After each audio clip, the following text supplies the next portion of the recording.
Bom dia, pessoal. Bom dia, 8h30 da manhã. Hoje, dia 28 de fevereiro de 2021. Último dia de fevereiro, né?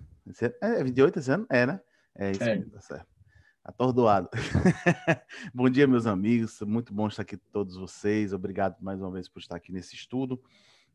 Iniciar falando que hoje estudaremos a Revista Espírita do mês de maio de 1860, né?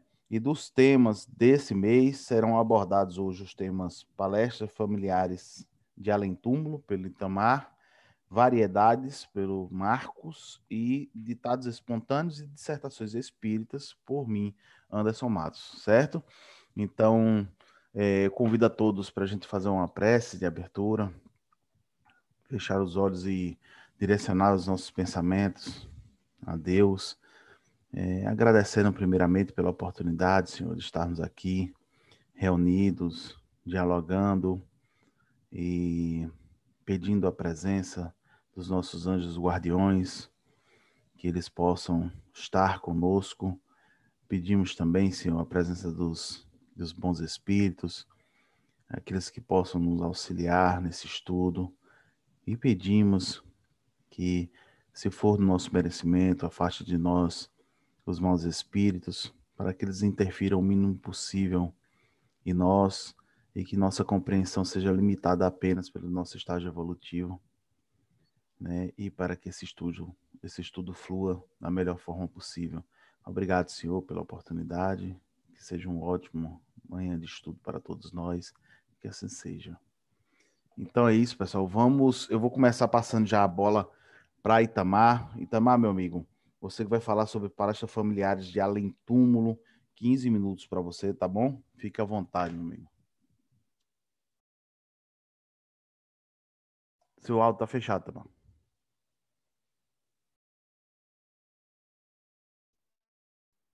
Ok, bom dia, saúde e paz.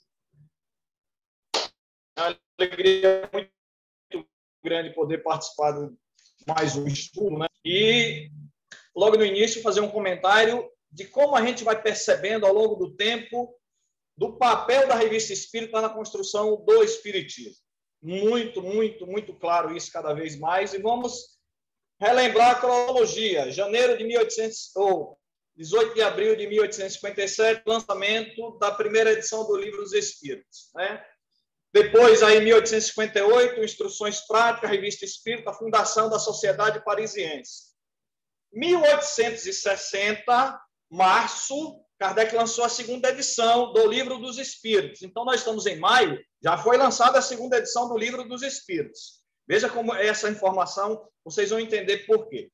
E aí, Kardec aproveitava sempre, além das cartas, além dos assuntos do cotidiano, as publicações de jornais. Nós vamos ver isso hoje aqui, não só no artigo que eu vou apresentar, como no artigo que Marco ele trouxe vários assuntos de vários jornais, né? Artigo, né? Palestras familiares, quando ele vai trazer um assunto de um tal Jardim, né? Eu acho que a pronúncia deve ser, pelo menos a portuguesana é Jardim, e ele vai dizer que no jornal de Le Nevier, um jornal francês que foi publicado de 1848 a 1920, foi trazido para o público uma informação de algo inusitado, algo diferente. A morte de um homem, de um alfaiate, chamado Jardim, e esse alfaiate teve algo interessante. Primeiro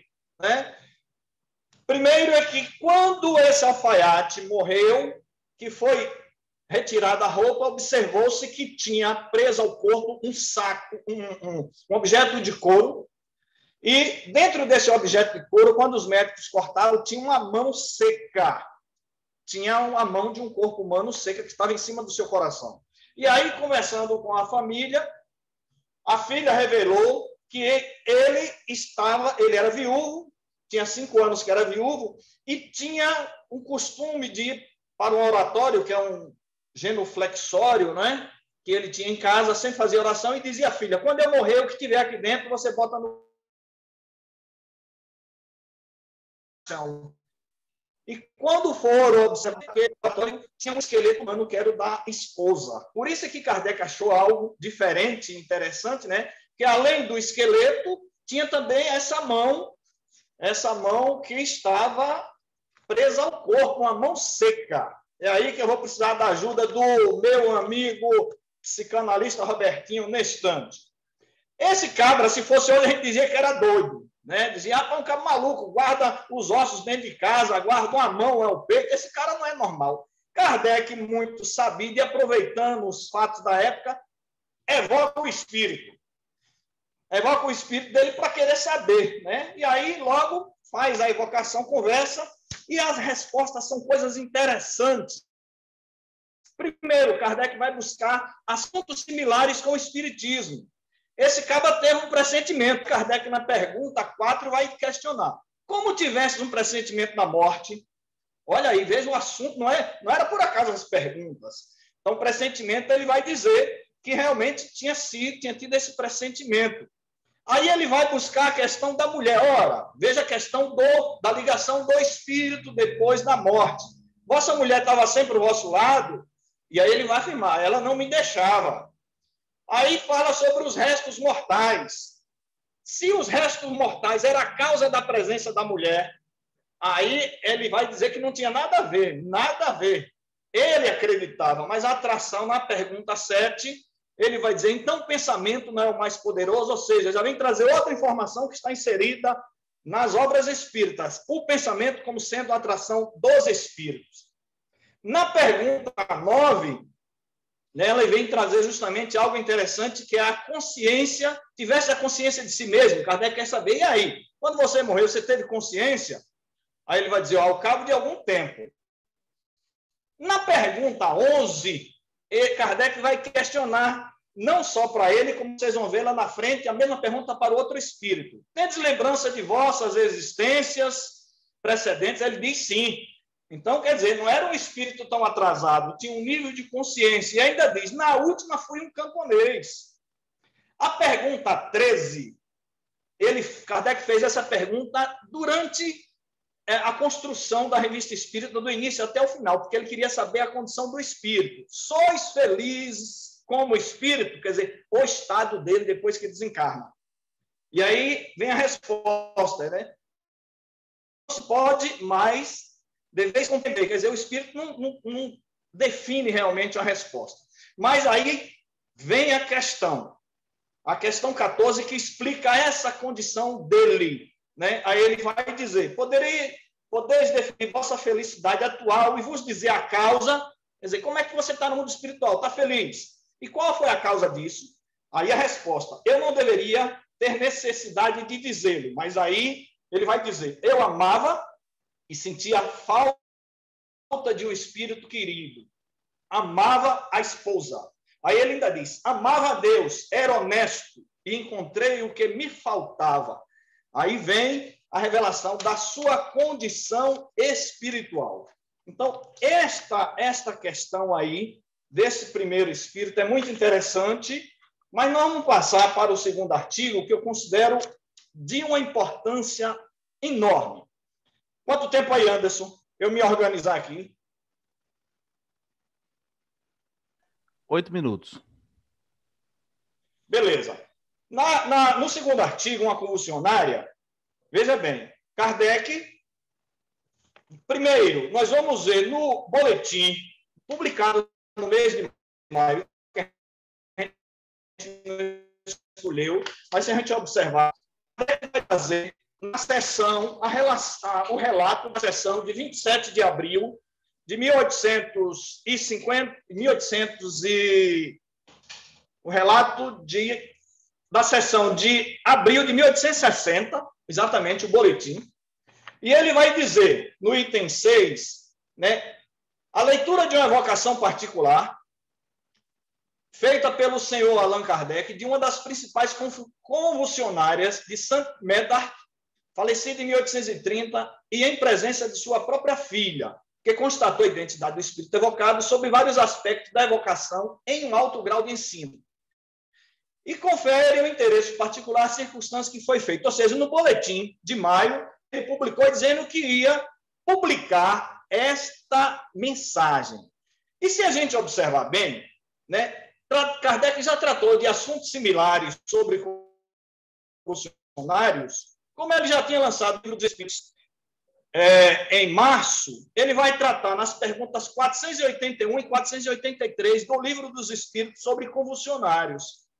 Mas o instrumento que serviu de base para essas informações do Livro dos Espíritos, nós vamos no artigo novembro de 1859, Os Convulsionários de Saint Médard, quando Kardec vem explicar, primeiro, que na França, naquele período de 1727, né, 1730 em diante, houve um movimento lá, junto ao túmulo do padre Parres, François Parres, que as pessoas chegavam próximo ao túmulo no cemitério e começavam a ter convulsão, começavam a ter situações de extrema convulsão e começaram a ter situações que se assemelhavam à mediunidade, porque lia o pensamento das pessoas, se autoflagelava sem sentir nada, chegava ao ponto até de se crucificarem.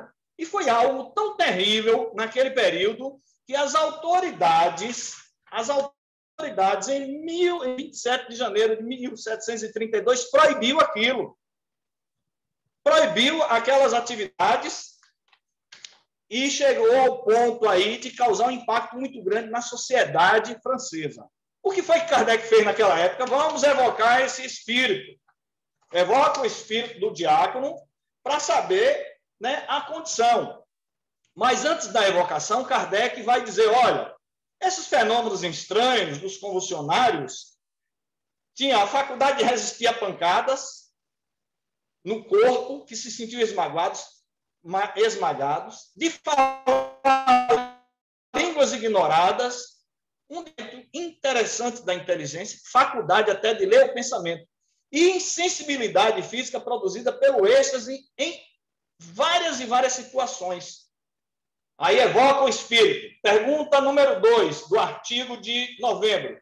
Qual o estado do vosso espírito? Veja que é similaridade de perguntas. Errante e feliz. E aí a pergunta 4. Qual foi a causa dos estranhos fenômenos que se passavam aos visitantes do vosso túmulo? Intriga e magnetismo. Intriga. Isso aí, vamos guardar essa palavra. Kardec aí vai dizer o quê? Que entre as faculdades que eram dotadas por funcionários se reconhece sem dificuldade algumas das quais, teoria de Kardec, das quais o sonambulismo e o magnetismo. Aí ele diz, não se pode duvidar que os crisíacos, as pessoas que tinham crise, estivessem sobre uma espécie de sonambulismo. Teoria de Kardec. Mas, mais na frente, na pergunta 9, vem uma resposta intrigante que Kardec não se tocou. Por que essas curas e esses fenômenos cessaram quando a autoridade se opôs a fechar o cemitério? Aí a resposta do padre. A autoridade tinha, então, mais poder, ou melhor, Deus quis fazer cessar a coisa. Kardec não se contenta e vai na 10. Desde que não participasse dessa cura, por que preferiu o vosso túmulo e não outros? Resposta, presta atenção. Pensais que eu tinha sido consultado? Escolher o meu túmulo calculadamente. Isso, novembro. Vamos voltar agora para a evocação do espírito, que Kardec preferiu utilizar um pseudônimo para salvaguardar a identidade dela. Na presença da filha, evoca o espírito. Logo na número 4, pergunta a ela, sois feliz com o espírito? Sim e não. E aí continua perguntando, só que o espírito traz logo uma informação. Quando ele vai falar sobre os sofrimentos voluntários, ela diz, olha, o Livro dos Espíritos que você lançou recentemente, quer dizer, a 2ª edição, dá a resposta geral sobre isso. Aí Kardec, na nota, diz, olha, alusão ao item 726 do Livro dos Espíritos sobre os sofrimentos voluntários. Veja que o espírito estava acompanhando, aí estava lendo ou participando de atividades, ou pelo menos tinha conhecimento do Livro dos Espíritos. Mas vamos dar um pulo para a pergunta número 10. Dentre os fenômenos produzidos entre os convulsionários, alguns têm analogia com certos efeitos sonambúlicos, como, por exemplo, a penetração do pensamento, visão à distância, intuição das línguas, Kardec já tinha falado isso lá no Livro dos Espíritos, na 473. Olha aí o que Kardec trouxe. Qual a causa da insensibilidade física? Resposta: efeito do magnetismo que atua no sistema nervoso. Em outros, a exaltação do pensamento, embota a sensibilidade com efeito anestésico. Mas ele queria confirmar isso com o espírito, mesmo depois do que já tinha dito. Aí agora a resposta. Kardec ainda pergunta: e o magnetismo representa alguma coisa nisso? Aí vem uma informação interessante. Muito. E vários sacerdotes magnetizavam sem o consentimento das pessoas. Veja aqui uma revelação aí do Espírito dizendo que os sacerdotes têm uma influência e que se bate com a informação do Espírito lá no artigo de novembro. Escolheram o meu túmulo calculadamente. A gente já percebe que por trás daquela seita houve a interferência da Igreja Católica de alguns sacerdotes que faziam de uma forma direcionada. Aí, João, me faz lembrar... Um minuto, Itamar. Me faz lembrar a Abadia dos Beneditinos de Rochester, ou o Nome da Rosa de Humberto Eco. Alguma semelhança é mera coincidência. E ele continua falando aí, Kardec continua questionando, aí vem, para fechar, questão 16. Kardec pergunta, ela disse que ficou com raiva daquele padre. E ele disse, olha, é certo que o espírito dele tenha ficado indiferente, como ele disse, as manifestações ocorridas à sua sepultura, porque no artigo de novembro, o espírito disse, eu não tenho nada a ver com isso, eu nem lá estava. Aí o espírito diz, ele vos enganou. Numa informação aí que Kardec foi enganado por aquele espírito naquela comunicação de novembro. E nós vamos ver isso, meus amigos. Isso inquietou tanto Kardec que no livro, em 1861, quando ele lançou o Livro dos Médiuns, nós vamos ver no capítulo 2 do Maravilhoso do Sobrenatural, item 11, Kardec reconhecer que, depois de pesquisas, se descobriu que houve muitos fraudes, muitas embustes nos convulsionários de St. Médard. E na Gênese, depois, em 1868, Kardec leva o mesmo texto, mostrando que aquele assunto realmente o incomodou e que ele foi enganado lá por aquele espírito que não ficou muito bem esclarecido. Beleza, Itamar. Vamos agora passar para Marcos, meu amigo. Bom dia, Marcos. Abra seu microfone aí. Marcos, 15 minutos para você falar sobre o texto Variedades, tá bom? A coisa aqui ficou grande, viu, velho? São, na verdade, 5 artigos, né, que são as variedades. A Biblioteca de Nova York, A Noiva Traída, Superstição, Pneumatografia, o Escrita Direta, e Espiritismo e Espiritualismo. Mas vamos lá. O primeiro artigo, Kardec vai tratar, ou ele destaca, um caso publicado pelo Jornal de Nova York. O Dr. Cogswell, que é bibliotecário-chefe da Astro Library, que vai fazer uma visita à meia-noite, aliás, lá para as tantas, lá para as 23 horas, e vai com um candelabro, com aquilo provavelmente vela. Imagina aí, o sujeito vai entrar numa biblioteca extremamente grande, ou ele era muito corajoso, porque o fato é que, no recanto dos livros, ele percebe a figura de um homem que examinava de forma cuidadosa os diversos títulos, e, a partir daí, ele imaginando inicialmente que fosse um ladrão, ele, ao observar, ele reconhece que teria sido um doutor que vivera ali na vizinhança de Lafayette Palace, que já havia desencarnado uns 6 meses, e aí ele vai acaba interrogando o sujeito. Ele, no momento que ele interroga, o médico desaparece. Depois ele foi no outro dia, lá pelas tantas também, no mesmo horário, torna a interrogar e o sujeito olha e desaparece. Até que ele observa que o espírito estava observando, ou lendo, ou procurando ver, são obras de necromancia antiga e moderna, que estava relacionado a uma série de coisas. E aí ele pergunta, mas o espírito não responde. Kardec aproveita para relacionar essas questões que os médicos acabaram tomando a ideia de uma alucinação fruto de fadiga.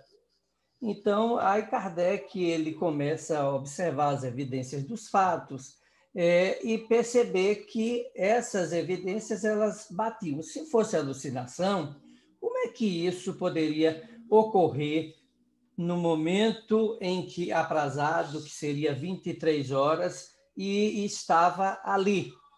Então, o que ele vai destacar, na verdade, é que, embora as pessoas de academia se achem autossuficientes, você tem o monopólio do bom senso. Até porque, se você não estiver de acordo com o autor, somente você não é sensato, porque as suas ideias, embora você tenha conhecimento, digamos, acadêmico, mas se você não toma como relevante esses pontos de vista, você não tem nenhum tipo de serventia ali. Então, o bom senso vai por água abaixo. E aí eu ensinei numa universidade e eu sei que realmente é bem dessa maneira.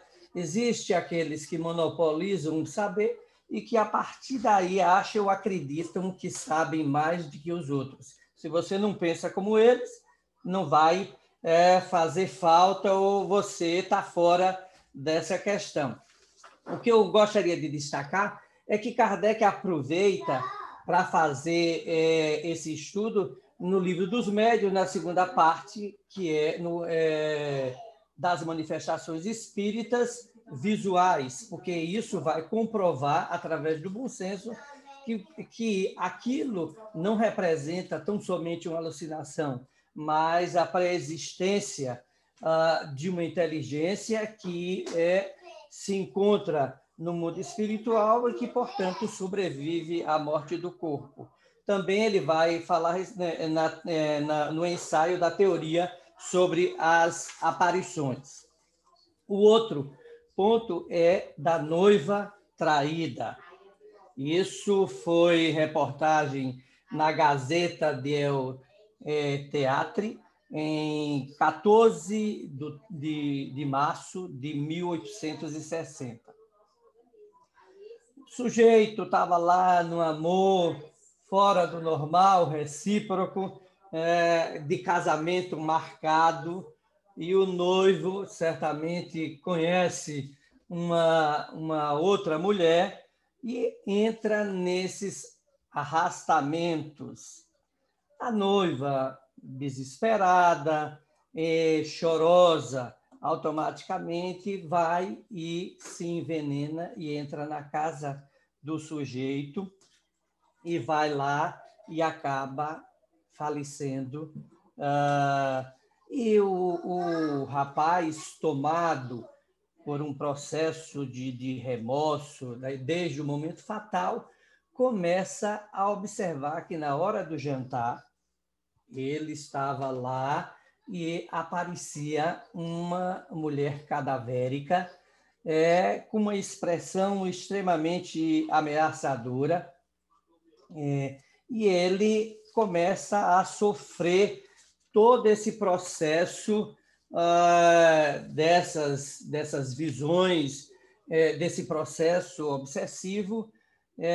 Aí, nesse sentido, quando a gente vai começar a fazer uma análise mais profunda a respeito dessas questões, sobre a questão da obsessão, enquanto que outros tomam por, vamos por situações alucinatórias ou qualquer um outro tipo.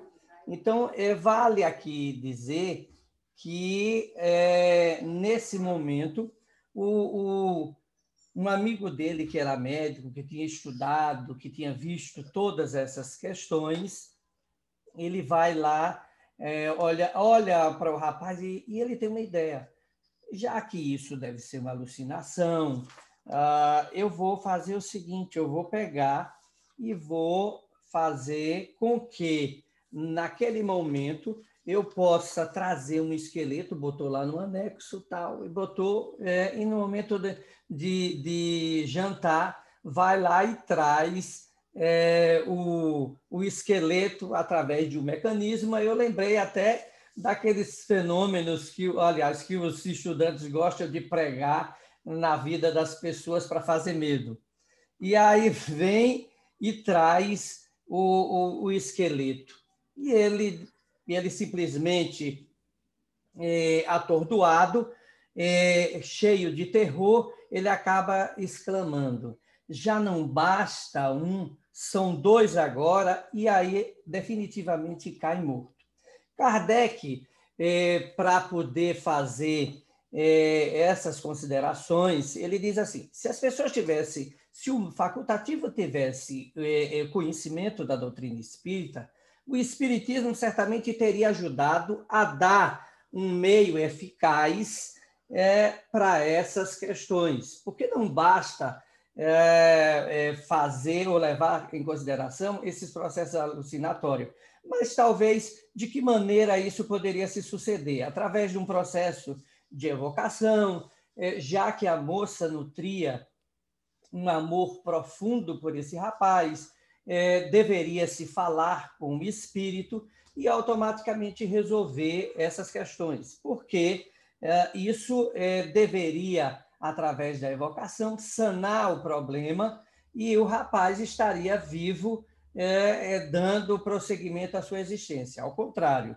foi um choque através de um outro choque, porque além da forma traumática que ele vivenciou naquele momento, ele acabou sendo vítima também de uma situação que eu diria assim de mau gosto, embora não tivesse nenhuma intenção de fazer com que essas questões não fossem resolvidas, mas foi muito mais traumático porque o espírito acabou desencarnando. Então, essas questões elas estão analisadas dentro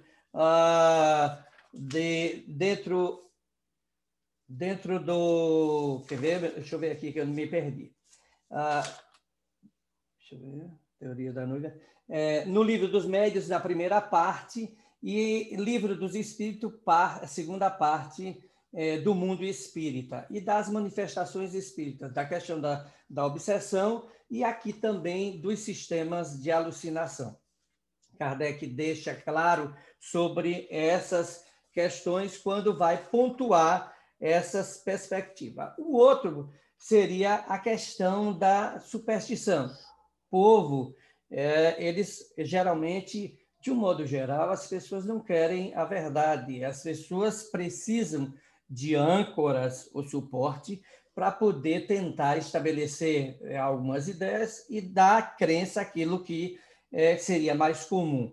E então, partindo desse pressuposto, nós vamos ver que Kardec toma, nesse terceiro artigo, que é a questão sobre o charlatanismo, que ele vai tratar também lá no capítulo 2º, que é Espiritismo, noções elementares do Espiritismo, e no Livro dos Médiuns ele vai tratar também, na segunda parte, das manifestações espíritas, do capítulo 28, Charlatanismo e Embuste.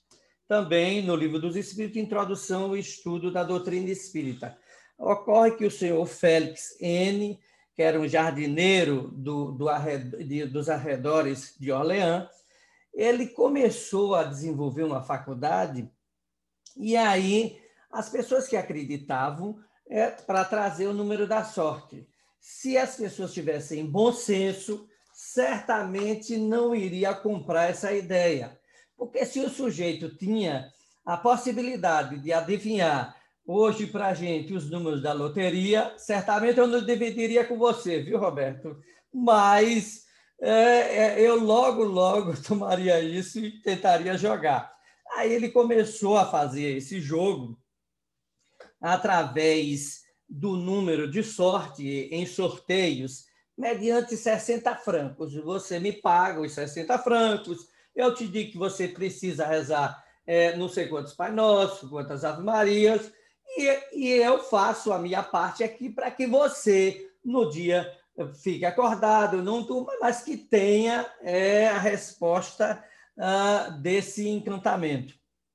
Infelizmente, as pessoas que fizeram isso, o encantamento não funcionou, né? Porque o sujeito acabou acreditando no conscrito e dormiu e tirou o número 31. O que levou o feitiço virar contra o feiticeiro, né? O senhor Félix acabou indo para a justiça e sendo penalizado. Mas, assim, o que é mais importante em cima disso é porque Kardec toma a ideia de que os adversários do Espiritismo vai acreditar que a doutrina Marcos, espírita 1 minuto, Marcos. Ela é supersticiosa, entendeu? E isso implicaria de que o Espiritismo não tem conotação de superstição, ao contrário, ele enfatiza o bom senso dentro de uma perspectiva muito maior e coloca as pessoas a raciocinar sobre determinadas ideias. O outro ponto seria a escrita direta, através de reuniões. Kardec vai falar a respeito de que o sujeito bota um lenço e um papel em branco e o espírito acaba voltando a fazer algumas questões e eles perguntam se teria alguém, e aí ele dá, através da escrita direta, Deus vos ama, Deus estaria no ângulo exterior e Cristo no final do papel. Isso tudo tem, na verdade, uma simbologia que vai ser explicado através de um processo de evocação, aliás, de evocação não, de manifestação espírita através da médium para que pudesse esclarecer. Como eu acho que eu não tenho muito tempo, quantos minutos aí, ou quantos segundos? 10 segundos. Então, eu vou encerrar por aqui e na hora que eu tiver possibilidade, eu falo sobre essa questão. Pronto. Depois da rodada de todo mundo, aí você vai ter mais 5 minutos, beleza? Dá Beleza. tempo. Ok. Vamos lá, pessoal, só corrigir meu tempo aqui, que o meu artigo é só 10 minutos só.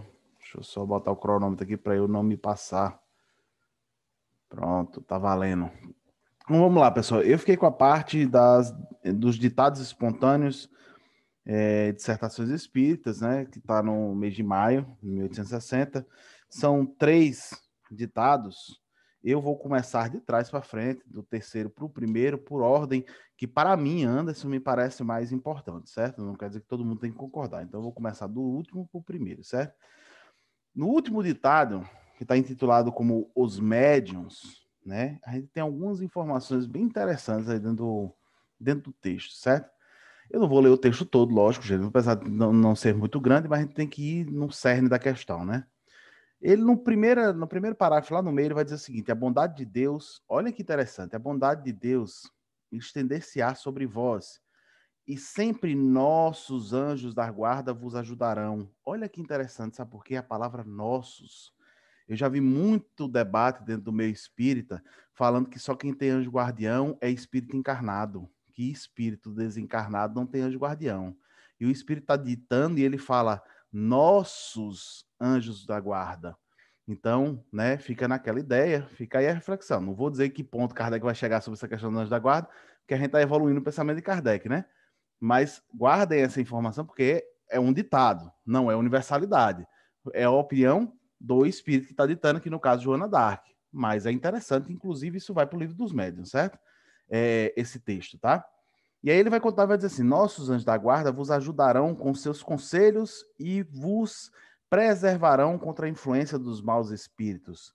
E isso o nosso movimento espírita decorou, né? Que o anjo da guarda, os espíritos superiores vão nos proteger dos maus espíritos, mas a gente esqueceu do resto do que tem escrito aqui. Tem se souberes escutar sua voz e fechar o coração ao orgulho, à vaidade e à inveja.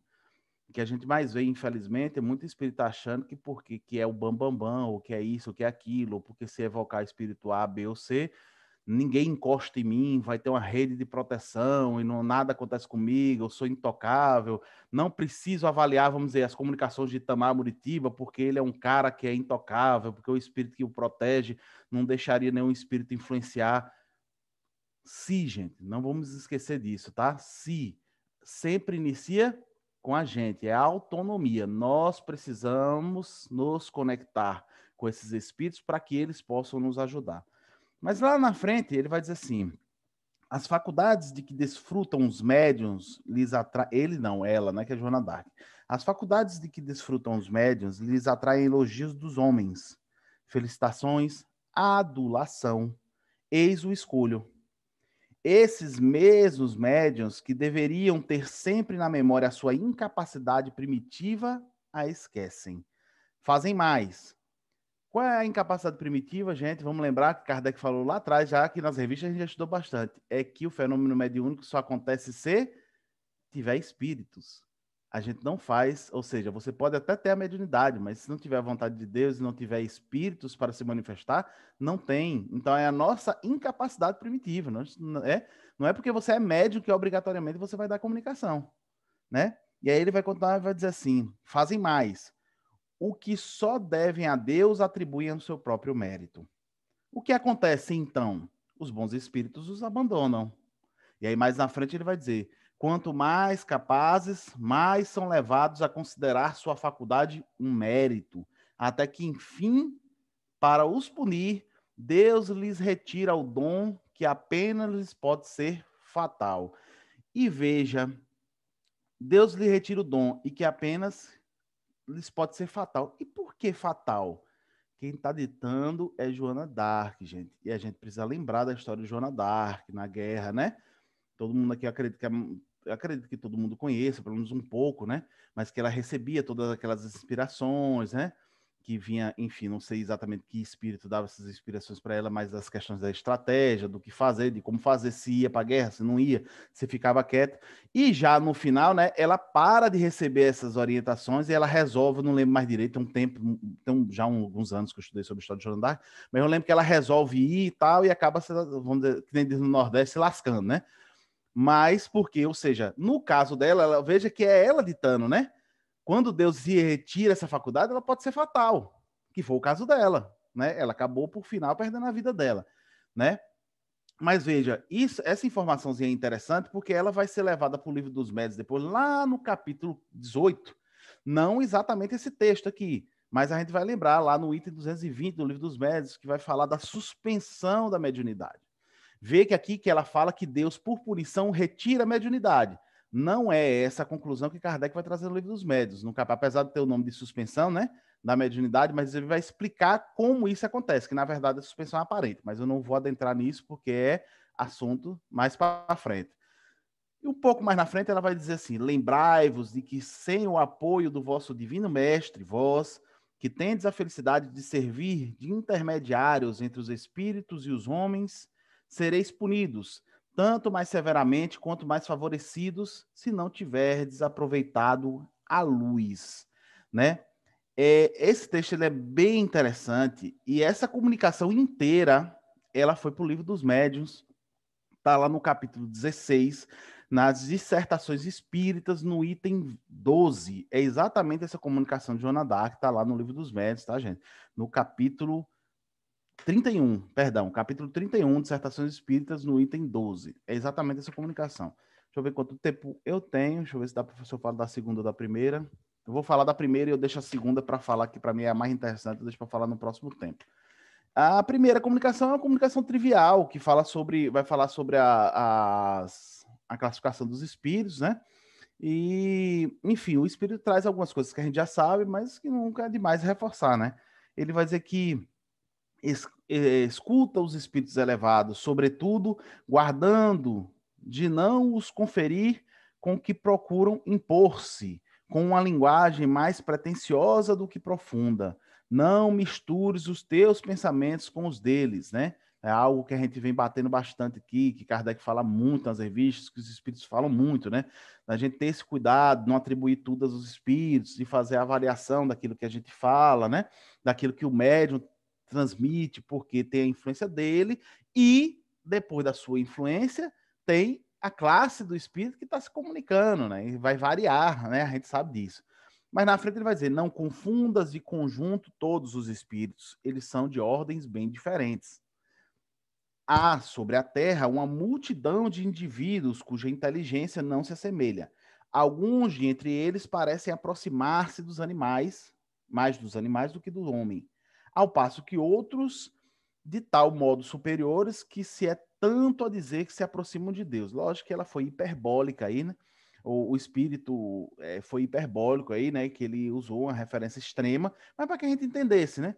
Nós, nos espíritos encarnados aqui da Terra, a gente tem aqueles tão pouco, parece que são tão grosseiros, né? Que parece quase que um animal, né? Pela sua ignorância, pela brutalidade e outros sentidos, né? E tem outras figuras que são tão, assim, para a gente nos parece tão distante de nós, assim, na serenidade, na tranquilidade, na tolerância, né? Que nos parece muito mais próximo de Deus, né? Ele fala que como se fosse muito mais próximo de Deus, mas também não é esse sentido, é hiperbólico, né?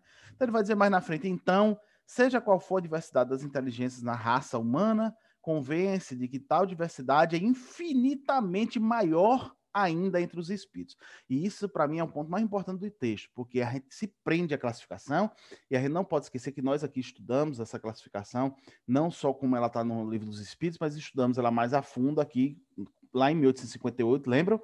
Fevereiro e março de 1858. Fevereiro ou março de 58, não lembro agora, mas quando vai dar as introduções da classificação e depois a classificação. Por que isso é importante? Porque a gente tem que lembrar uma coisa que os espíritos disseram a Kardec, que essa classificação não tinha nada de definitiva. Que essa classificação ela era aparente, que nos servia de referência, né? Mas que entre uma classe e outra existia uma infinidade de evoluções. Então, um espírito ele pode ser, né? Tanto de um grau como de outro, que a gente divide em dois. Entre um grau e outro existe uma infinidade de variações de espíritos. Não é verdade, gente? Então, assim, que a gente nunca se esqueça disso, porque ele faz essa referência, eu acho interessante, né? Se a gente olha para os homens e vê uma infinidade de evoluções diferentes, né? Nos espíritos, isso é infinitamente maior, essa variação dos espíritos, né? Dessa evolução deles. Ficou o texto, que para mim é muito interessante, que é o do remorso e arrependimento, mas eu terei 5 minutos mais para frente, e aí eu vou falar desse outro texto, remorso e arrependimento, que também é muito interessante. Né? Sobre esse primeiro texto, eu vou fazer outro comentário, faltam 20 segundos, é que essa questão de arrependimento... não, vou deixar para falar na outra questão mesmo, é melhor. Não vai dar tempo, a gente vai ficar o assunto pela metade, certo? Então, vamos dar continuidade aqui, pessoal. Deixa eu mudar o tempo aqui, que eu vou passar para o pessoal fazer as suas colocações aqui. Todos terão 4 minutos, depois mais 2 minutos, beleza, pessoal? Então, deixa eu colocar o tempo aqui. Primeiro, eu vou convidar nosso irmão João a fazer os seus comentários. Deixa eu pedir aqui para ele ativar o som dele. Libera aí, João. Chegou aí o convite para você ativar o som? Ainda não. Foi ainda não. Vê aí se vai agora. Agora foi. Agora? Pronto. Foi? 4 minutos, meu amigo. Beleza. Até que enfim Jesus veio a mim. Eu achei interessante aí, pessoal, que Anderson escrafunchou aí, quando Joana d'Arc fala que lá também eles têm anjo de guarda. Tanto no começo quanto no final da mensagem, ela cita o termo anjo de guarda, e a gente sabe que é um termo rançoso, ranço religioso, porque quando Kardec trata no livro dos espíritos, os espíritos não respondem anjo de guarda, espíritos protetores. Olha lá, nós temos espíritos protetores, familiares e amigos de missão, no bem e no mal. Vamos rever essa questão. Então, quando ela fala que lado e lado, interessante, nossos, Anderson, a tradução que eu tinha falava em vossos, eu fiquei confuso, aí eu fui rever agora na Kardecpédia, está nossos anjos de guarda, mas não sei se queria dizer a mesma coisa. Então, do lado de lá também, eles têm espíritos protetores. E interessante que de lá para cá não se leu, eu pelo menos não tenho conhecimento de outra literatura que fale disto, nem o próprio Kardec o tratou. Se vocês tiverem alguma coisa, eu agradeço. Apenas a gente pode tomar por uma simbologia o que André Luiz fala dos instrutores na obra dele, né? Ele fala sempre de um superior instruindo a ele e outros lá. Pode-se muito bem entender. Outra coisa fantástica é a palavra mediunato, também, que ela fala aqui, quase ninguém citou, e me parece que Edivaldo fala em um dos seus livros que mediunato seria realmente uma missão, os médios que teriam uma missão mais específica, não é? Então, a palavra mediunato é um novo neologismo, aí Kardec também não usou ela quase nada, mas Joana cita e é também lembrado aí. Outra coisa interessante também no trabalho de Anderson, aqui ele fala quando a escala espírita. Neste ponto, quer dizer, que ele estava comentando, há os inferiores que não têm semelhança entre os homens. Como poderíamos entender, irmãos, de uma escala tão inferior, que a juíza seria os irmãos indígenas, que nem sempre são, porque entre os indígenas tem os antropófagos, né? E já irmãos indígenas que estão com a tribo já chegada próximo da civilização. Aí também é um fato para a gente repensar. Um outro fato também que chama a atenção é no trabalho de Itamar, ainda sobre o cidadão que botou o cadáver da mulher, né? Aqui na pergunta 15, que é a 30 última... segundos, João. Hein? 30 segundos. Pronto. Kardec pergunta, quais são as vossas ocupações como espírito? Ele responde, disse-vos que ao ser chamado estava junto a um homem de quem gostava, poderia ser o espírito protetor. Procurava inspirar-lhe o desejo do bem, como sempre faz os espíritos que Deus julga digno. Mas aí, ao final, prestem atenção. Temos ainda outras ocupações que não podemos, por hora, revelar. E Kardec não quis adiantar, que era para ter adiantado e explorado bem isso, que é o calcanhar de Aquiles ainda para ser estudado. Seste est fini. Muito obrigado, João. Muito obrigado pela colaboração, meu amigo. Agora eu vou chamar nosso amigo Robertinho para fazer suas considerações. Robertinho, por favor, 4 minutos para você também. Fique à vontade, meu amigo. Tá bom. Robertinho, menor de todos, né? Bom dia a todos, né? Aqueles que eu ainda não falei. E a abordagem que eu quero fazer é referente à importância do estudo da Revista Espírita, porque todas as abordagens feitas por vocês, Itamar, o Marcos e o Anderson, foram assim muito interessantes, né? Então, esses dias, eu assistindo a palestra de Itamar, que ele fez por Fonte Viva, falando sobre a importância da Revista Espírita, né? Me fez me adentrar em estudos relacionados a isso. Então, nós temos, por exemplo, no Livro dos Médiuns, lá no capítulo 3, nos itens 34 e 35, o Kardec ele fala que, para a gente compreender a doutrina dos espíritos, é necessário o entendimento da teoria, se adentrar o conhecimento teórico para compreender os fatos, que é o que está sendo estudado nas revistas espíritas. Nós estamos pegando alguns fatos relatados e trazendo para uma compreensão da doutrina espírita, que, como Itamar colocou lá na palestra, eu achei muito interessante, que foi a introdução do Livro dos Espíritos, né? O Livro dos Espíritos fala especificamente, né, de uma forma específica, e o espiritualismo ele fala de uma forma mais generalizada. Então, Kardec, ele fala o seguinte, né, no item 35, que eu achei interessante. Aos que quiserem adquirir essas noções preliminares, ou seja, a parte teórica, pela leitura de nossas obras, aconselhamos que leiam nesta ordem. Veja bem, primeiro, o que é o Espiritismo, ele vai dando a explicação sobre tudo isso, né? Segundo, o Livro dos Espíritos, né? Também ele explica. Terceiro, o Livro dos Médiuns. E quarto, a Revista Espírita, se atentando que nessa época, né, que ele escreveu o Livro dos Médiuns, ainda não tinha sido lançado nem o Céu e o Inferno e nem a Gênese. Mas ele faz uma colocação interessante, ó, quando ele coloca... Nem o Evangelho, né, Robertinho? Nem o Evangelho, que eu esqueci, nem o Evangelho segundo o Espiritismo, né? Então, olha o que ele coloca, né, quando ele coloca a quarta, a Revista Espírita, ele coloca o seguinte: variada coletânea de fatos, de explicações teóricas e de trechos isolados que completam o que se encontra nas duas obras precedentes, né? Ou, na realidade, são as três, né? Que é o Espiritismo, o Livro dos Espíritos e o Livro dos Médiuns, formando-lhes, de certo modo, a aplicação. Sua leitura pode fazer-se simultaneamente com a daquelas obras, porém, mais proveitosa será e, sobretudo, mais inteligível se for feita depois de O Livro dos Espíritos, né? Então, olha a importância de a gente estar lendo, no caso, estudando, melhor dizendo, a Revista Espírita, mas a importância de a gente buscar esses vínculos nas outras obras que vocês estão fazendo com muita propriedade, né? De pegar os links.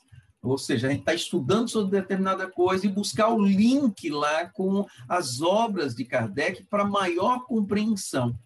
E ontem teve a palestra do Paulo Henrique de Figueiredo, 30 segundos, Paulo Henrique de Figueiredo e o Lucas Sampaio. Então, eu vou deixar para falar no meu segundo momento, tá bom? Pronto, beleza. Pessoal, na divisão do tempo, aqui só rapidinho, na divisão do tempo eu contei com a frase de Wilson, mas ele não chegou. Se ele não chegar até a próxima rodada, eu distribuo para todos aqui o tempo do Wilson, tá certo? Não se preocupem, não. Então, eu vou passar agora a palavra para o nosso irmão Beto. Beto, meu amigo, bom dia. Com você. Eu sei que não briga, eu sei que 4 minutos é pouco, mas é 4 minutos, viu? Estão me ouvindo aí? O som tá bom?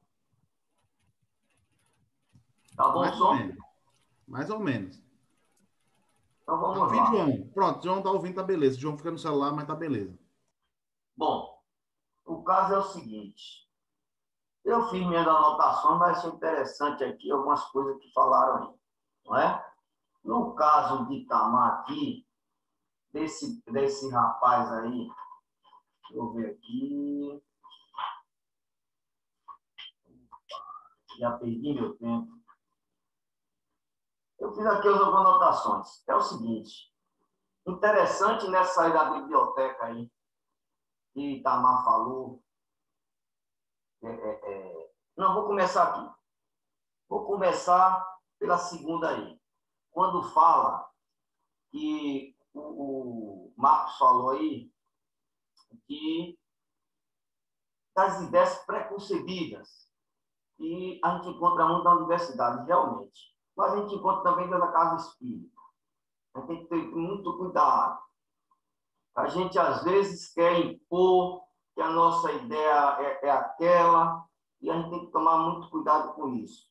E também, nesse lado aí do texto aí da superstição, a nossa casa espírita também tem. Embora não o espiritismo não coaduna com isso.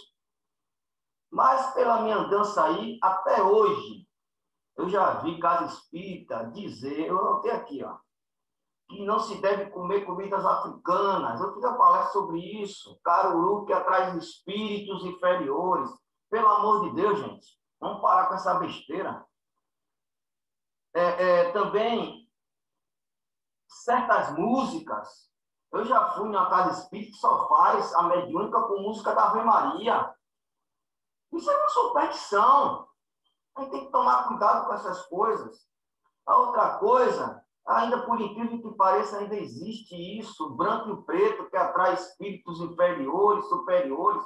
Há pouco tempo, tem uns 6 meses que eu fui em uma casa espírita, todo mundo na mediúnica de branco. Eu cheguei colorido, deu uma confusão danada. Quase não me deixa participar da mediúnica. Então, é tudo isso que a gente tem que tomar em consideração. Tem que ter muito cuidado com isso também. Sobre o anjo de guarda, que para a doutrina espírita, espírito protetor, ia comentar sobre isso, mas não já falou. Quando a gente vai estudar o livro dos Espíritos, ele diz, isso aí não é novidade, ele diz que o nosso espírito protetor pode ter, nessa encarnação, nos acompanhar durante quando a gente estiver no mundo do espírito, e pode acompanhar outras encarnações. Isso não é novidade, não. Está lá no livro dos Espíritos. E vamos ver aqui, André Luiz, no nosso lar. A mãe dele não passou a ser também espírito protetor dele?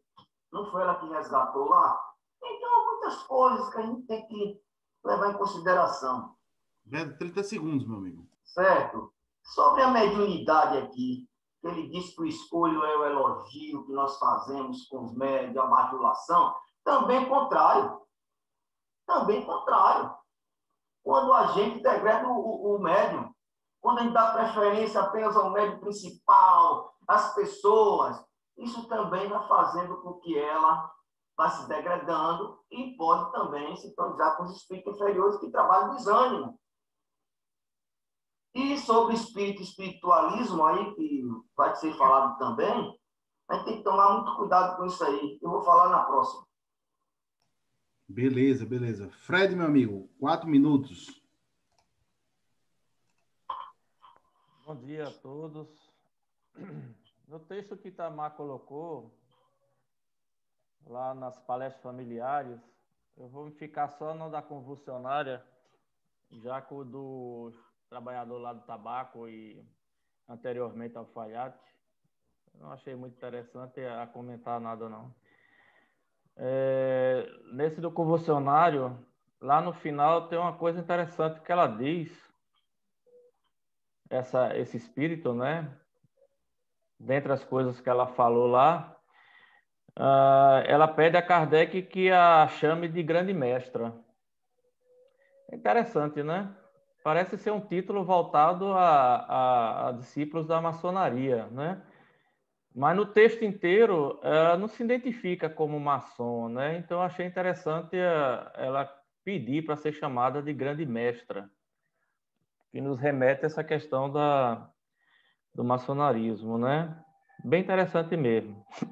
E ela disse que aprendeu muita coisa mais quando estava desencarnada do que encarnada, né? E mostrando claramente os seus sentimentos de ressentimento, né, pelo diácono, em relação à forma como ela foi orientada.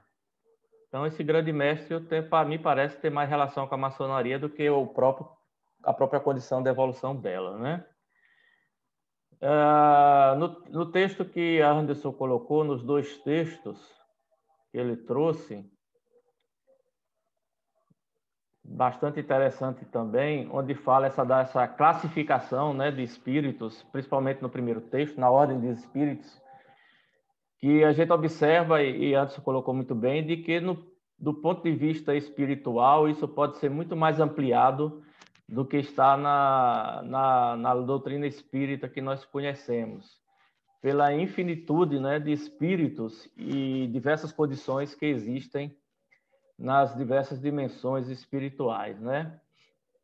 Nos chama atenção aqui também a questão de ter cuidado, né, com o que os espíritos nos dizem através da escrita ou da psicofonia ou de qualquer outra condição mediúnica, para que a gente não acabe caindo no fanatismo de seguir ao pé da letra o que o espírito diz sobre isto ou sobre aquilo. No final, se tiver tempo, eu vou contar um episódio que aconteceu comigo há muitos anos relacionado a algo parecido. Ainda tem 1 minuto e 20. Eu estou procurando uma frase aqui que me chamou a atenção do seu texto. Eu vou deixar outro texto para na sequência. que eu achei bastante interessante. Aqui acho que foi no de Joana d'Arc. Deixa eu ver aqui. Onde foi que eu marquei esse troço aqui? Eu estou no celular e a marcar, às vezes ele sai. Eu marco e ele saiu. Bom, Joana d'Arc, com relação ao texto de Joana d'Arc, o teor, para concluir, o teor é todo religioso, né? A formação dela é religiosa, né? A vivência dela é religiosa, ao ponto de superstições, de misticismo, de fanatismo ter se incorporado às relações dela da época que ela estava encarnada, porque esse era o mundo que ela vivia na época, eram as relações que ela vivia na época, portanto, não tem como você dissociar o que ela escreve do que ela vivenciou, do que ela experimentou. É dela, é do processo dela, né? Quando ela fala de Todo-Poderoso, de Deus, aquela coisa toda, é do processo religioso dela, né? E eu botei até no chat lá que a gente tem que lembrar a época e a história de cada espírito quando eles se comunicam, né? Os espíritos não tinham como, naquele momento, estar antecipando pensamentos evolutivos do processo de conhecimento, né? Eles estavam dizendo aquilo que eles pensavam, que eles sentiam, da forma que eles entendiam, né? E é por aí. Então, na próxima rodada aí eu falo. Beleza, vou trazer Itamar de novo, meu amigo. 5 minutos, Itamar. Fica à vontade, meu. Beleza, vamos nos lembrar do texto Uma Convulsionária, que Kardec vai falar de que o espírito a ser evocado é de uma das principais convulsionárias de Saint Médard. Aí, Fred, o título de mestra que ela fala aí, porque no final ela diz que não quer ser identificada, né? Diz, não me chame pelo nome de guerra, não quer ser identificada. Esse título de mestra é da irmandade dela, porque na maçonaria até hoje não pode entrar mulher, só homem. Então, Kardec se refere justamente a isso. Mas veja que coisa interessante, nessa introdução, Kardec diz, dela suprimiremos particularidades íntimas, ou seja, não vai tratar de particularidades. Mas na pergunta 11, Kardec vai dizer, parece que nas práticas das convulsionárias passavam coisas de grande imoralidade, quer dizer, relacionada a sexo, que havia revoltado o coração honesto dessa mulher. E aí a gente vai fazer a relação com a pergunta 10, quando ela diz, muitos sacerdotes nos magnetizavam sem o consentimento das pessoas. Aí vamos fazer a relação com o artigo de novembro, quando o Espírito diz, escolheram meticulosamente, calculadamente meu túmulo. Minhas opiniões religiosas em primeiro lugar, e pouco bem que eu tinha procurado fazer era explorado. Veja que aí observa a interferência direta da Igreja Católica neste caso específico. E Kardec deixou nas entrelinhas.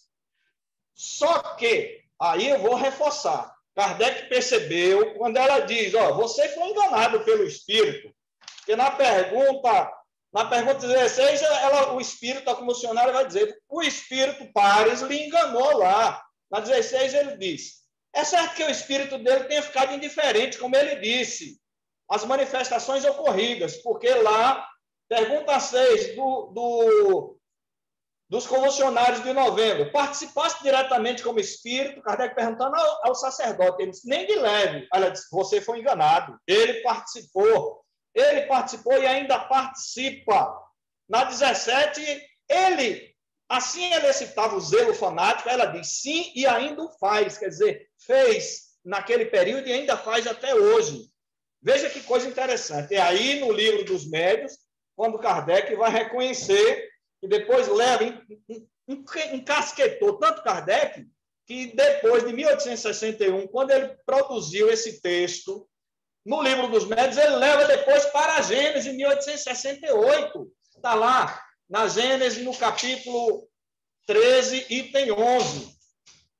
Quando ele vai dizer, olha, estão dizendo que o Espiritismo, ao falar dos convulsionários, ou sobre os camisardos de Cevenas, que ele vai falar nas próximas revistas espírita, ou sobre os religiosos do Loudun, que também ele vai falar na revista espírita de 1867, chegaram a descobrir fatos patentes de embuste. Aí Kardec disse, mas isso não tem nada a ver com o espiritismo, quer dizer, Kardec foi na defensiva. Então, muito interessante a relação desses textos, e aí, Robertinho, concordo plenamente com o que você falou.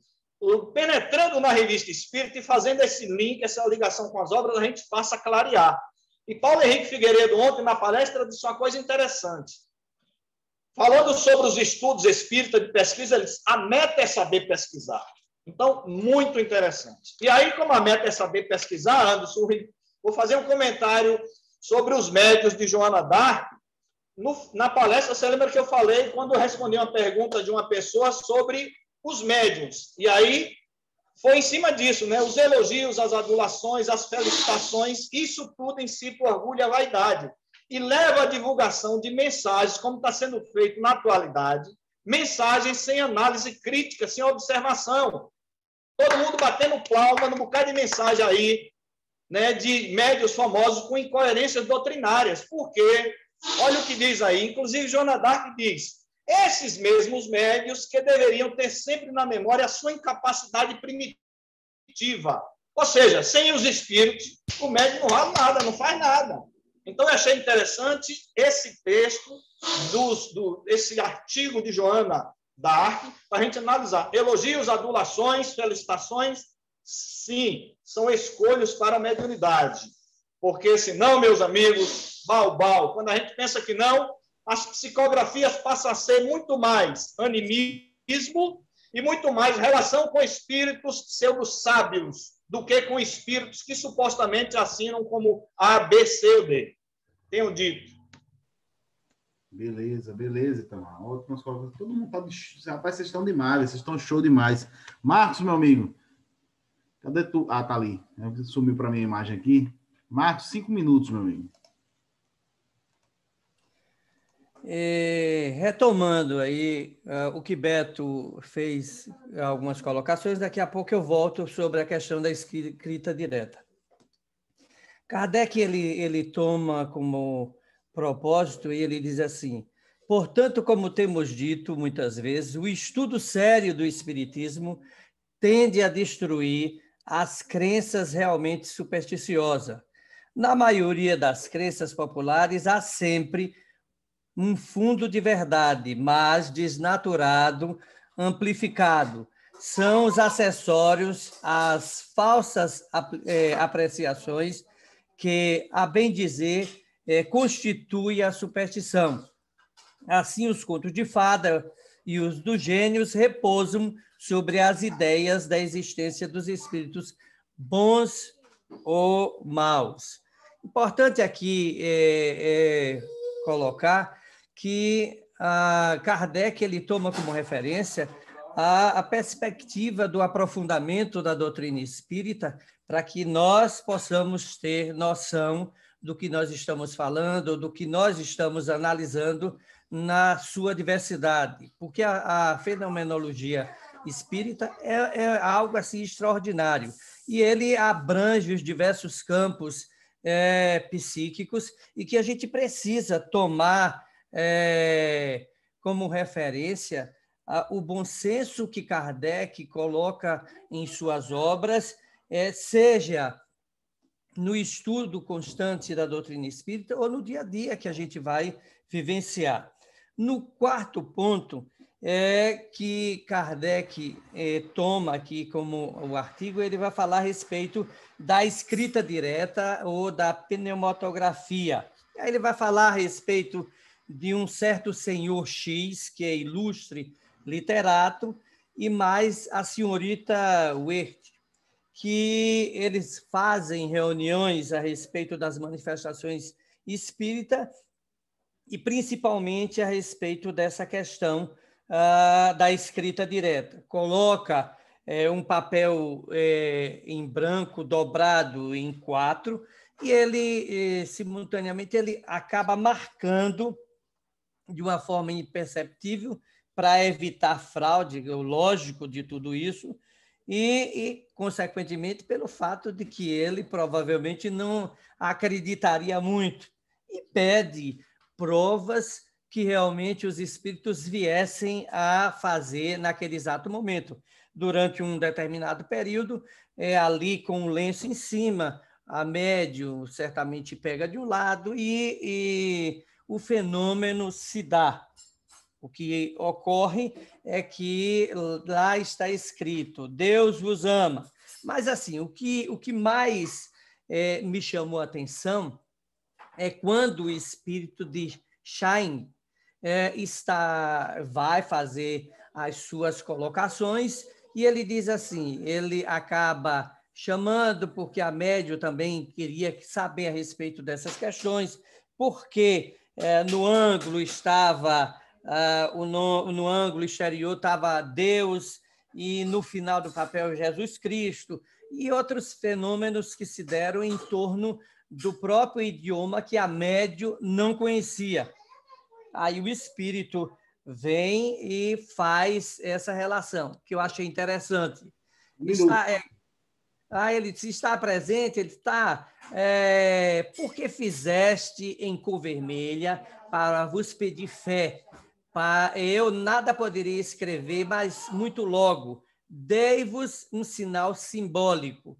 Então, ela vai falar a respeito dessas questões e dizer que a médium ela não sabia, de fato, o idioma em inglês, também em francês, que vai surgir lá, mas que estaria aqui comprovando. De certa forma, chamaria a atenção da humanidade, mas, em especial, desse literato que estava ali para poder compreender o fenômeno, mas, ao mesmo tempo, dar lugar a uma reflexão sobre a vida após a morte.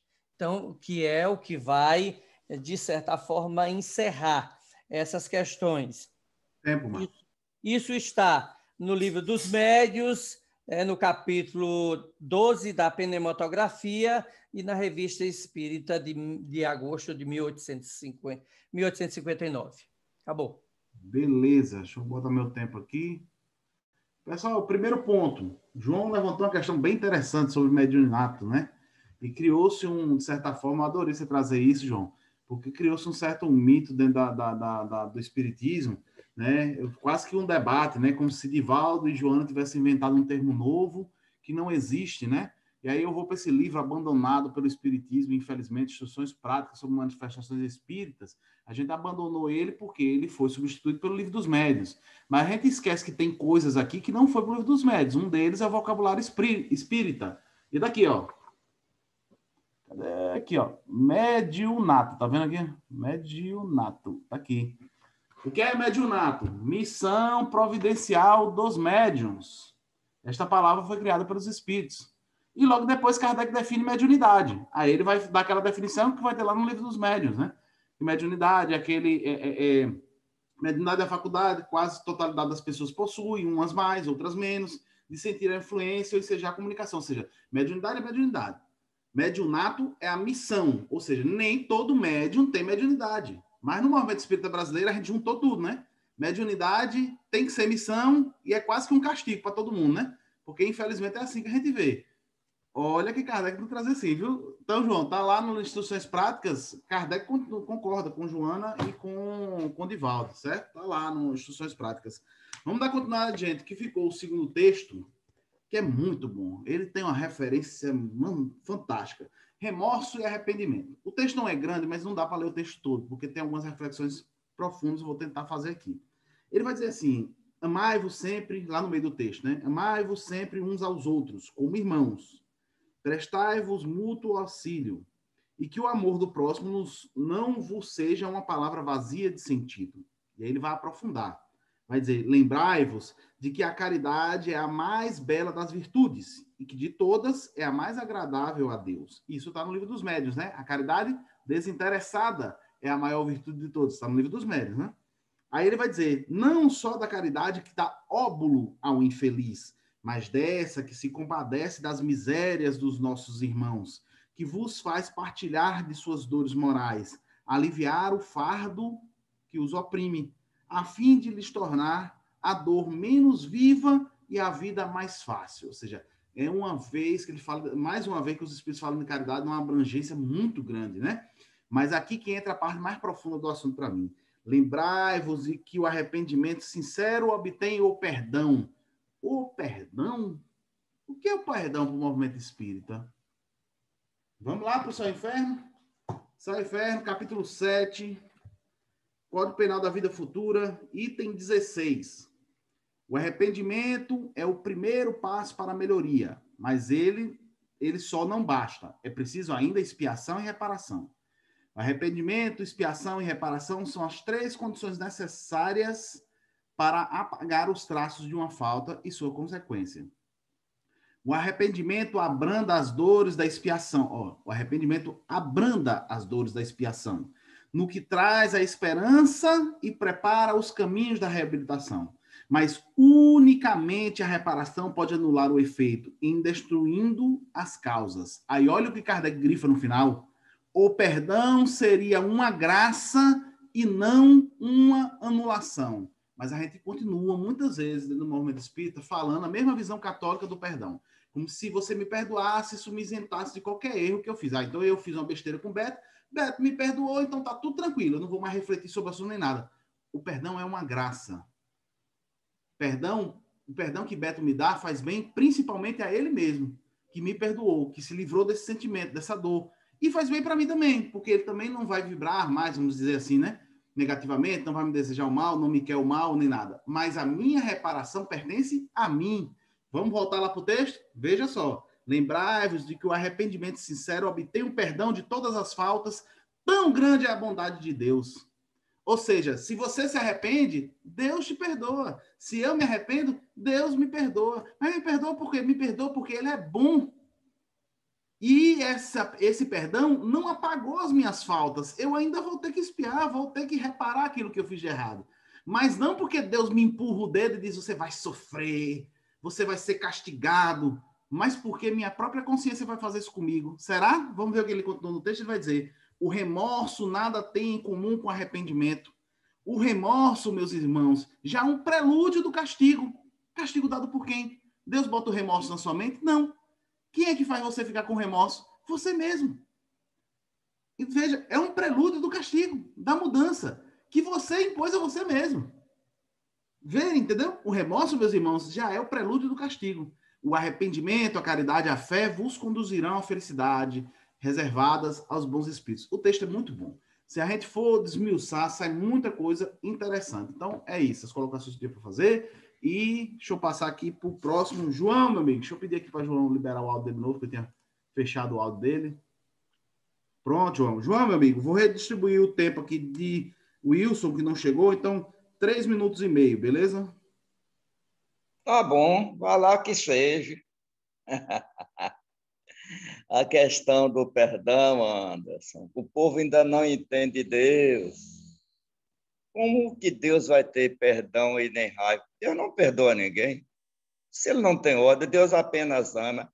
Como a gente não entende este amor, a gente arraigou na mente. Oh, meu Pai do céu, quanta criancice. A mensagem do moço aí é para balançar, mas a parte aí do céu e inferno que você leu está perfeitamente correta. O arrependimento abre as portas, tá? Né? Minimiza a expiação, mas só a prática da caridade é que vai quitar. Não é por acaso que depois de tanto tempo Kardec conclui que fora da caridade não há evolução. Ele botou salvação, eu não uso, que é uma concessão ao meio da época, né, para não queimar ele vivo naquele tempo. Mas não há problema nenhum, né? A outra coisa interessante é quando nas convulsionárias de Medar, e Kardec pergunta à moça lá, realmente eram operadas curas sobre o túmulo do diácono Parris? Resposta, que pergunta. Ela ainda era irônica, né? Saber muito bem que não, ou pouca coisa, sobretudo para vós. Vamos debulhar esse negócio, o negócio está atrapalhado. Se fez alguma coisa, ela baratinou, né? E esse pouca coisa, nós poderíamos entender como aí antes, como mais a cura por uma hipnose, né? A gente estava com um problema, entrava naquele estado de êxtase e poderia ficar alguma coisa depois, eliminar alguma dor, né? A outra coisa aqui, a pergunta 20, Kardec toca num assunto interessante. se vos pudéssemos ver, sob que forma seríeis vista, resposta, minha filha veria sua mãe, como quando via. Quanto a vós, me vereis em espírito. A palavra não vou-lo posso dizer. Mas daí agora Kardec pega, explicai-vos por gentileza, na pergunta seguinte. Explicai-vos por gentileza. Uma forma humana, transparente, conforme a depuração do espírito. Enfim, ela já devia ter alguma coisa, mais ou menos, que poderia ser visível. Não estava tão escura, que ela fala já numa forma transparente, né? 30 segundos, João. Certo. Então, é interessante. E quando Kardec pergunta qual é a vossa ocupação como espírito, procuro instruir-me. E é por isso que disse que desejava vir entre vós. Sexto finito. Beleza. Robertinho, meu amigo. 3 minutos e meio. 2 minutos, então vai ser vapt-vupt. Sobre arrependimento, gostei muito das suas colocações, e a gente tem que lembrar que Deus é a equidade suprema, né? Ele nem castiga, nem perdoa, o perdão mais inicia de nós, tá? Então, o Paulo Henrique Figueiredo, que eu comecei a falar lá na minha última fala, né, e o Lucas Sampaio falando sobre essa questão da autonomia. Então, esse perdão é perdão para nós mesmos, tá? Para a gente se perdoar, percebendo o estágio evolutivo que a gente se encontra e buscar os meios para crescer e evoluir.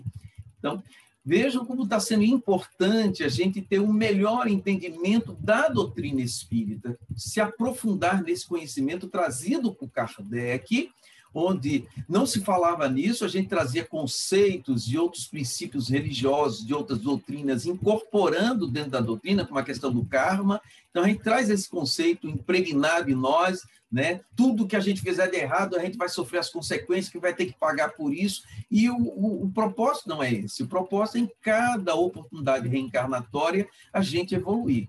Mas aí eu me aprofundo um pouco sobre a questão da necessidade do estudo, e o que Kardec fala. Também está lá no Livro dos Médiuns, no capítulo 3, no item 35. Os que desejam tudo conhecer de uma ciência devem necessariamente ler tudo o que se acha escrito sobre a matéria, ou pelo menos o que haja de principal, não se limitando a um único autor, tá? Devem mesmo ler o pró e contra, as críticas como as apologias, interar-se dos diferentes sistemas a fim de poderem julgar por comparação.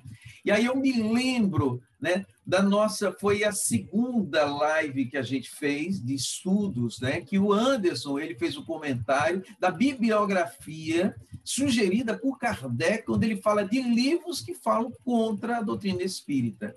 Então, a gente precisa ampliar esse leque de estudo e aprendizados, se aprofundar, tá? É interessante trabalhos como esse que a gente está realizando, que precisa expandir e divulgar para outras pessoas, para que se aprofundem também, tá?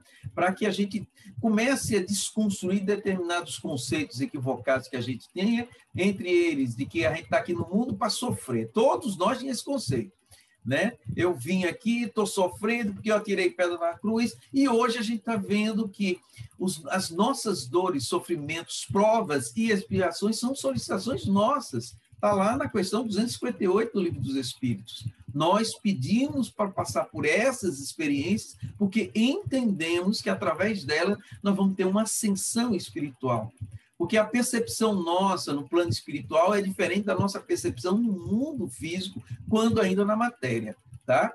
Então, isso é interessante para a gente aumentar ou agregar aprendizados, conhecimentos maiores sobre a doutrina e sobre a nossa condição aqui no mundo físico, tá bom? Beleza, Robertinho. Beto, meu amigo, 3 minutos e meio, fica à vontade. O que eu falei sobre o espírito protetor está na pergunta 492. O espírito protetor é ligado ao indivíduo desde o nascimento até a morte, e muitas vezes o segue após a morte física. e mesmo muitas existências corporais, porque essas existências são somente fase bem curta em relação à vida do Espírito. Então, para mim, não foi novidade o que o Espírito falou. Faltou a gente estudar um pouquinho. Aí. Sobre o tema de Itamar, sobre a mulher que ele guardou, ele achava, quando encarnado, que a mulher estava ligada a ele justamente porque ele fez isso. Mas ficou provado que a mulher tinha uma missão de guiar ele. É como se fosse o espírito protetor dele. Foi interessante isso. Depois ele disse que tem uma missão. Pergunta, o que é que você faz agora? Eu estava agora intuindo encarnado. Olha que coisa interessante. E as outras coisas eu não posso te falar agora. Concordo que o João poderia aprofundar, mas ele já estava trabalhando. Né? Outra coisa importante do convulsionário ali, perguntou, você poderia fazer uma demonstração? Ela fez, não. Com esse médium, não. Isso quer dizer que nem todo médium faz tudo. Depende. Afinidade, simpatia e outras coisas mais aí que eu não vou falar, porque senão a gente vai perder o tempo. Outra coisa, aqui a receita para o médico deu foi viagem para pegar repouso. A gente também na casa espírita às vezes faz isso. Você precisa viajar. Você precisa... E não é assim. São coisas profundas, não é? Outra coisa também, já falei pela ideia preconcebida, a casa da noiva, da traída, ela se matou porque o cara desprezou, traiu ela. Quando ele viu que ela se matou, tentou se matar também. Entrou no processo de culpa. Aí vem o que vocês estão discutindo. O caminho é o mesmo. O indivíduo errou, consciência do erro, ou ele vai para o arrependimento, a reparação, a reabilitação, ou ele, depois da consciência, vai para o remorso, consciência de culpa e expiação. Nós aqui escolhemos qual é o caminho que a gente vai pegar, né? Achei interessante isso aqui. Outra coisa que Kardec manda evocar o espírito nessa situação, eu não evoco. Deus é mais. O espírito apareceu em minha frente e saiu correndo, vou ser sincero. Não vou dar nem tempo de perguntar o que ele é. Eu estou sendo sincero. Não faço ainda isso aí, não. A outra coisa, quando fala de superstição, já falei também. E quando fala aqui da escrita direta, Kardec coloca uma coisa interessante na nota, que os espíritos não gostam de ser provados. E na própria comunicação, ele vai dando indício do que a gente quer saber. A gente tem que tomar muito cuidado com isso, porque ele vem programado, né? E foi só isso mesmo para acrescentar aí, para a gente entender. No caso do perdão, Anderson, eu acho que o perdão tem 4 fases. Eu não consigo perdoar. Primeira fase. Eu perdoo com dificuldade. Já estou tentando perdoar, a maioria de nós. Já perdoo com facilidade, por mim tanto faz. E a última fase, não perdoo, não faço nada porque não me sinto ofendido. Que aí vai demorar bastante para a gente entender. Muito obrigado. Depois eu vou mandar uma mensagem para você no privado para falar sobre isso aí. Adorei isso aí. Fred, meu amigo, 3 minutos e meio para você fazer suas colocações. Vamos lá. Primeiro eu quero fazer uma observação. Eu tenho tido, apesar da pandemia, eu tenho tido uma vida assim, bem atribulada e não tenho conseguido aprofundar os estudos fazendo relação com obras. Por 2 motivos. Além desse, um dos eu estou buscando nesse estudo da Revista Espírita, tentando acompanhar a evolução do pensamento de Kardec e tentando não antecipar o que ele vai dizer lá na frente, para eu entender como é que ele chegou lá na frente, né? E um outro motivo é a falta de tempo mesmo. Mas a partir do próximo final de semana, eu não vou estar como o Robertinho, né, que está aí rico, muito bem de vida, tal. Mas a partir do próximo final de semana eu vou ser um homem livre, vou ter todo o tempo do mundo. Vou tentar imitar Robertinho. Então, vou ter mais tempo para me aprofundar mais nos estudos e em outras atividades aí. Eu queria voltar ao texto de Anderson, as diferentes ordens de espíritos, que tem uma frase lá que ele não citou, mas eu acho bastante interessante e também provoca certamente alguma reflexão por parte de cada um de nós. Ele diz lá o seguinte: o estudo do espiritismo vulo ensina, mas deste lado quanto tendes ainda de aprender? Veja que tem um ponto de exclamação na frase, né? Ele está colocando ênfase de que nós temos muito que aprender ainda depois do desencarne. Portanto, eu também não considero e nunca considerei a doutrina espírita como definitiva, como totalitária nos ensinamentos do mundo espiritual, mas como aquilo que nós temos hoje, possibilidade de começar a entender e aprender a respeito não somente da vida encarnada, como da vida dos desencarnados, nas suas variadas condições, interpretações, etc. e tal. Então, achei muito interessante esse anjo, esse teu amigo, né, que não disse quem era, não disse, é o marido, né, da senhora alguma coisa, que não tem o nome dela todo aqui, mas achei bastante interessante ele ter dito isso, e o texto todo é bastante profundo, né, e de uma linguagem bastante acessível, né?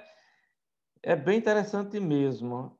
E o texto, eu vou ficar só na questão de Anderson, porque foi talvez a área que mais me achei interessante fazer isso aí, né? No primeiro texto de Itamar tem muito aquela coisa mesmo do materialismo, né? Da vivência material do espírito, né? Das crenças espirituais, né? O texto de Marcos, a parte de Marcos talvez tenha sido a mais complicada, né, Marcos? Foi a mais longa, né? E é muito difícil você traduzir 5 textos, né? Daquela forma ali e ainda buscar comparações, né? E o de Joana d'Arc, eu acho muito interessante o texto dela, mas não cabe lembrar novamente que o teor da mensagem dela é totalmente voltado à interpretação da vida que ela tinha à época, não é? A gente observa que a linguagem que ela usa é todo voltada à religiosidade vivenciada e experimentada por ela, né? Dizem, não vou afirmar, dizem que que teriam ela teria 2 espíritos que eu acompanhava muito presentemente.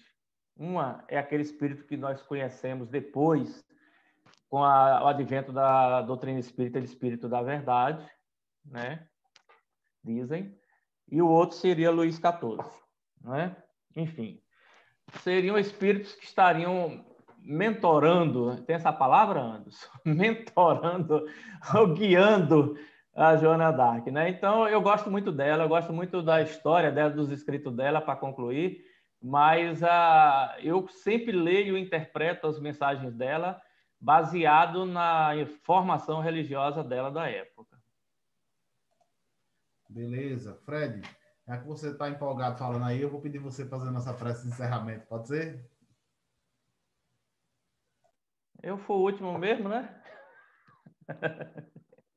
Então vamos aproveitar esses segundos aí, esses minutos, para nos colocarmos diante da espiritualidade que estamos sintonizados, pedindo não somente a proteção amada do Mestre Jesus durante os dias que haverão ainda de vir, durante os anos que porventura as nossas jornadas ainda tenham a energia e a força necessária para tanto, para que não somente nos proteja, nos ampare, mas que, sobretudo, nos inspire para dirimirmos gradualmente os nossos defeitos, diminuirmos a distância que temos, muitas vezes gigantesca, do amor universal, do amor cósmico, do amor proposto por Jesus, diante das nossas realidades ainda, enquanto espíritos imperfeitos. Que essa sintonia que emana do coração divino de Jesus possa estar conosco, hoje e sempre. Pessoal, muito obrigado a todos. Um excelente fim de domingo para todos vocês, tá bom? Eu vou encerrar a gravação aqui. Deixa eu só falar com 30 segundos com vocês rapidinho, tá, pessoal? Bom, para quem está na gravação, gente, um abraço.